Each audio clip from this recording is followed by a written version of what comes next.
আজকে জানো তো আমার ব্যালকনি বাগান থেকে ফাইনালি পুঁই শাকটা ছিঁড়ে নিলাম, আর তার সাথে একটা করলা হয়েছিল সেটাও নিয়ে নিলাম। এই পুঁই শাকটার যে কী টেস্ট, মানে আমার বাগানে হয়েছে বলে বলছি না। দেখো, আমরা যে বাজার থেকে যেগুলো কিনে নিয়েছি ওগুলোতে তো সার দেওয়া থাকে, আরও কত কী কেমিক্যাল থাকে, কিন্তু এটা তো অর্গ্যানিক্যালি হয়েছে, কারণ আমি তো এখানে কিচ্ছু ইউজ করিনি। আর করলাটার সাইজটা দেখো বেশ বড় হয়েছিল, মানে একজনের জন্য করলা ভাজা এনাফ। তবে তুমি যদি একটু আলু মিশিয়ে করো তাহলে অনেকটাই হবে। তবে আজকে আমি শুধু করলা ভাজা করেছি, কারণ আমার হাজব্যান্ড অতটা পছন্দ করে না। তো তোমাদের সাথে এই গাছের পুঁই শাক আর করলা গল্পটা শেয়ার করে নিলাম। এখানে লাঞ্চ নিয়ে চলে এলাম। আমরা খেয়েছিলাম ভাত, তার সাথে ছিল ইলিশ মাছের আলু বেগুন দিয়ে যে পাতলা করে ঝোল, আগের দিন করেছিলাম, ওটা খুব ভালো খেয়েছিল বলে আজও করলাম।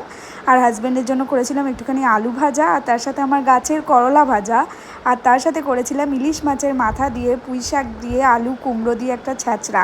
তোমাদের যদি রেসিপি লাগে কমেন্ট আমি অবশ্যই প্রোভাইড করে